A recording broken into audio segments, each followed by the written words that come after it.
Why is it that the people who can read a room in seconds, who can predict how a conversation will unravel 3 moves before it happens, still end up blindsided in love?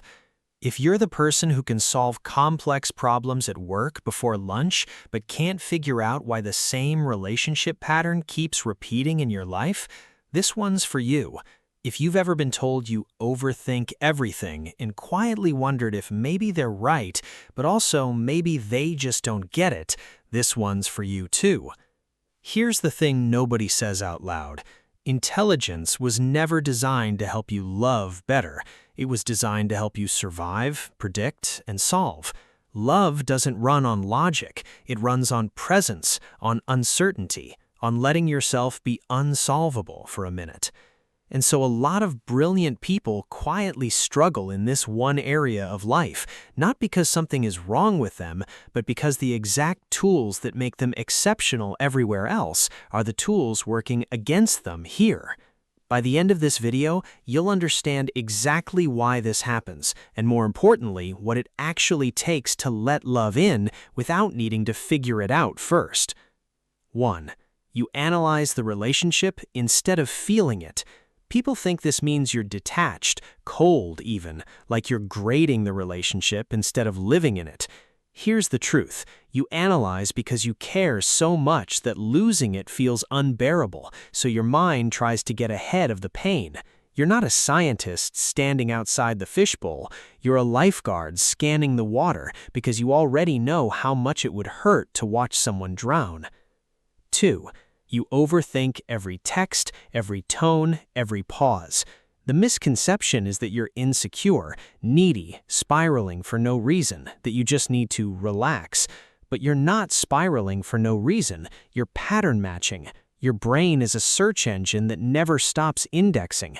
And in relationships, it's indexing for danger because somewhere along the line, you learned that missing a signal costs you. Overthinking isn't weakness, it's vigilance with nowhere else to point itself. 3. You struggle to be vulnerable first. Looks like arrogance from the outside, like you think you're above needing anyone. Underneath it, it's the opposite. Vulnerability to you isn't an emotion, it's a data leak. You've spent your whole life being the one with the answers, the one people lean on. Being the one who doesn't know, who needs something back, that's unfamiliar territory, and unfamiliar territory feels like exposure. It's not that you don't want closeness, it's that closeness asks you to hand someone the one thing you've never practiced giving away, the unfinished, uncertain version of you. 4. You pick partners like puzzles instead of people. From the outside, it looks like you're drawn to chaos, like you have a type, and the type is complicated. Really, you're drawn to potential. A puzzle with missing pieces is more interesting to you than a picture that's already finished, because a finished picture doesn't need you. Somewhere in you, being needed and being loved got tangled into the same wire. So you don't chase chaos, you chase the feeling of being essential. 5. You mistake compatibility for chemistry. People assume you're picky, too selective, holding out for perfection. What's actually happening is subtler. You've built a mental model of what a good match looks like on paper: shared values, aligned goals, mutual respect for each other's minds. And when someone fits the model, you convince yourself the spark will follow. Sometimes it does, often it doesn't. Because chemistry isn't a conclusion you reason your way to. It's a response your body has before your brain gets a vote. 6. You go quiet when things get emotionally intense. This one reads as coldness, withdrawal, like you're checking out right when it matters most. But when the emotional volume goes up, your processing style needs room, not pressure.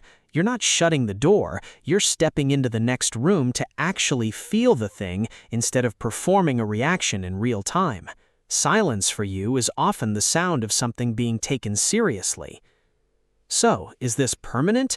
Is this just how it's always going to be? Brilliant everywhere except the one place you actually want to land?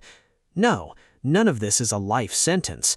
Every pattern on this list was built for a reason, which means every pattern can be rebuilt for a better one. The mind that got you this far is the same mind that can learn a new way in. It just needs a different kind of instruction than the one it's used to following. Maybe the goal was never to outthink love. Maybe it was to finally let something matter without needing to explain why. You don't fall in love with your mind, you fall in love in spite of it, in the pause where you stop narrating and just let yourself be witnessed.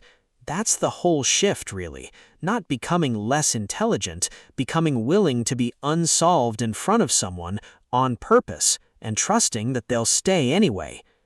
So, tell me, of everything on this list, which one hit closest to home? The overthinking, the going quiet, the picking puzzles instead of people? I want to know which pattern you recognized in yourself. If this gave you a little more clarity today, give it a like, drop a comment, and subscribe if you want more of this kind of thing. Thanks so much for watching. I'll see you in the next one.